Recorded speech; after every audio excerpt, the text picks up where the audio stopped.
யார் இந்த ஹனாகோ-சான்? எதுக்காக ஸ்கூல் பாத்ரூம்குள்ளே இருக்கா? அதுவும் குறிப்பாக லேடிஸ் பாத்ரூம்குள்ளே. எதுக்காக அங்கே வர குழந்தைங்கள பயமுறுத்துறா? இதுக்கான பதில்கள் எல்லாம் இந்த வீடியோவில் உங்களுக்கு கிடைக்கும்.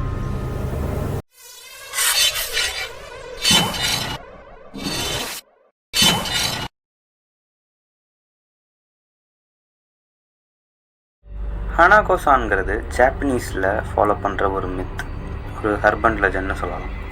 நம்ம ஊரில் மோகினி பிசாசு, ரத்த காட்டடிங்கிற கட்டுக்கதைகள்லாம் இருக்குல்ல, அந்த மாதிரி ஜாப்பனீஸில் நம்பப்படுற ஒரு ஹர்பன் லெஜண்ட் தான் ஹனாகோ-சான். அவளுடைய பேரை 3 தடவை சொன்னாலோ இல்லை 3 வாட்டி பாத்ரூம் கதவை தட்டினாலோ அவள் அப்பேராவா அப்படின்னு நம்புகிறாங்க. அவளுடைய அப்பியரன்ஸ் பார்த்தீங்கன்னா red colour and white colour கலந்த மாதிரி ட்ரெஸ் போட்டிருப்பான்னு சொல்கிறாங்க. அப்புறம் பாப் கட்டிங் வெட்டியிருப்பா. பாப் கட்டிங்னா நம்ம ஊரில் நிறைய பொண்ணுங்க வெட்டியிருப்பாங்க, அந்த கழுத்து வரைக்கும் தான் இருக்கும், முகம் ஃபுல்லாக செதஞ்சிருக்கோன்னு சொல்கிறாங்க. சரி, யார் இவ? எதுக்கு இவ இங்கே சுற்றிட்டுருக்கா? என்ன ஆச்சு இவளுக்கு? ஏன் இவ இறந்தா அப்படின்னு கிளறி பார்த்தோம்னா அப்போ தான் நிறைய கன்ஃபியூசிங்காக இருக்குது. 1 2 இல்லை, நிறைய ரூமர்ஸ் ஸ்ப்ரெட் ஆகிருக்கு. ஒன்று ஒன்றா பார்ப்போம்.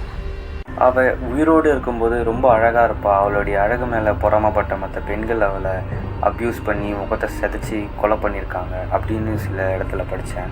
செகண்ட் வேர்ல்டு வார் அப்போ ஒரு பாம்பு பிளாஸ்டில் தான் அவள் இறந்தா. உயிரை காப்பாற்றிக்கிறதுக்காக இந்த ஸ்கூலுடைய லேடிஸ் பாத்ரூம் உள்ள போய் ஒளிஞ்சிருக்கும்போது அங்கே விழுந்த ஒரு பாம்பு பிளாஸ்டால் அவளுடைய முகம் செதஞ்சி இறந்தா அப்படின்னு இன்னொரு ரூமர் இருக்குது. இன்னொரு ரூமர் பிரகாரம் அவள் சூசைட் பண்ணி இறந்துட்டா அப்படின்னு சொல்கிறாங்க. இந்த 3 ரூமர்ஸ் தான் அதிகமாக சொல்லப்படுது. ஹனாகோ-சான் ஜாப்பனீஸில் ரொம்ப ஃபேமஸாக இருக்காங்க. ஆனால் நிறைய மூவிஸ், மாங்கா, அனிமி நிறைய இடத்துல அவங்கள மென்ஷன் பண்ணியிருக்காங்க. அவள் கைகள் பூரா ரத்த கரைகள் இருக்கும்னு சொல்கிறாங்க.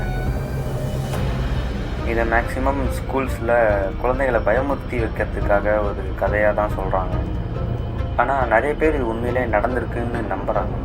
நைட் டைம் வெளியே போகாத அப்படி இப்படின்னு சொல்லி ஹனாகோவனை பிடிச்சிக்குவா அப்படின்னு சொல்லி பயமுறுத்தி வைக்கிறதுக்காக யூஸ் ஆகுது. நிறைய குழந்தைங்க நம்புகிறாங்க. இது ஜாப்பனீஸில் நிறைய பேர் நம்புகிற ஒரு ஹர்பன் லெஜண்டோட ஸ்டோரி. ஹனாகோ-சான். Signing of.